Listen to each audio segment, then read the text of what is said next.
আসসালামু আলাইকুম। আচ্ছা, টাস্কলেট কানেক্ট করে হচ্ছে টিকটক কানেক্ট করা দেখাইছিলাম। সো এরকমভাবে কাজ না করে কাজটি একটু আমি কমিয়ে দিচ্ছি। এরকমভাবে কাজ করলেও হবে। সো ফার্স্ট হচ্ছে ১ নাম্বার লিঙ্ক সার্চ করবেন। সার্চ করার পর হচ্ছে একটা টিকটক অ্যাকাউন্ট খুলে নিবেন। খুলে নেওয়ার পর এখানে আসার পরে যে টিকটক অ্যাকাউন্টে ক্লিক মারবেন। ঠিক আছে?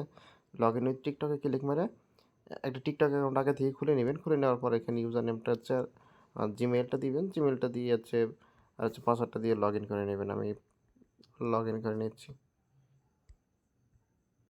সো এখানে কিন্তু আমি লগইন করে নিচ্ছি। ঠিক আছে? আমি এখানে কি করলাম? জাস্ট ১ নাম্বার লিঙ্ক সার্চ করলাম আর হচ্ছে টিকটক অ্যাকাউন্টটা লগইন করলাম। ঠিক আছে? ওইখানে কানেক্ট করে আমরা টাস্কলাইট কানেক্ট করতাম। এখন আমরা টাস্কলাইটটা না কানেক্ট করে জাস্ট টিকটকটাই লগইন করে নিব। তো টিকটকটা লগইন করে নিয়ে গেলে এই ইন্টারফেসে আপনাদের নিয়ে আসবে। সো আপনারা কি করবেন? এই যে জিমেইলটা বাইন্ড করবেন। তো জিমেইলটা বাইন্ড করে দেখাই দিচ্ছি আমি। এগুলো দেখার লাগে না। এগুলো পারিনি তো। সো এখানে হচ্ছে দিবেন, ভেরিফিকেশন কোডটা দিবেন। এখানে হচ্ছে পাসওয়ার্ডটা দিয়ে দিবেন।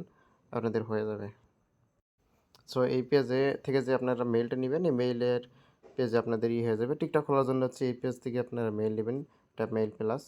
সো আমি এখান থেকে হচ্ছে যে মেইলটাতে টিকটক খুলছে ওই মেইলেই আমি মেইলটা বাইন্ড করে দিলাম। সো এরকম হয়ে গেলে এখন হচ্ছে আপনারা হচ্ছে ২ নাম্বার মেইলটা লগইন করবে। ২ নাম্বার যে লিঙ্কটা আছে ওই লিঙ্কটা সার্চ দিবেন।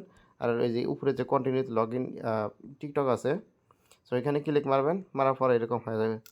তো হয়ে গেলে আপনি স্ক্রল ডাউন করে একটু নিচে আসবেন। আর এই ইন্টারপেজ যদি হয়ে যায় আপনি কী করবেন, রেফার লিঙ্কটা আবার সার্চ করবেন, দেখবেন তো আপনাদের এই পেজটা নিয়ে আসবে। সো এই ১ নাম্বার, ২ নাম্বার, ৩ নাম্বার ক্লিক মেরে দিবেন। ওইখানে হচ্ছে রেফার লিঙ্কটা সার্চ মেরে দেবেন জায়গায়। সো আপনাদের এই যে এরকম হয়ে যাবে। এই যে এরকম হয়ে গেলে আর হচ্ছে এই যে নিচে হচ্ছে এই যে ৩০ কাউন্ট করলে আপনাদের রেফারটাও কাউন্ট করবে। এখান থেকে অ্যাড্রেসটা নিয়ে নিবেন। আর হচ্ছে হ্যাঁ, অ্যাড্রেসটা নিয়ে নিবেন আর একটা স্ক্রিনশট। এই স্ক্রিনশটের অ্যাড্রেস সাথে মনে করেন এই দিয়ে দিবেন এইভাবে।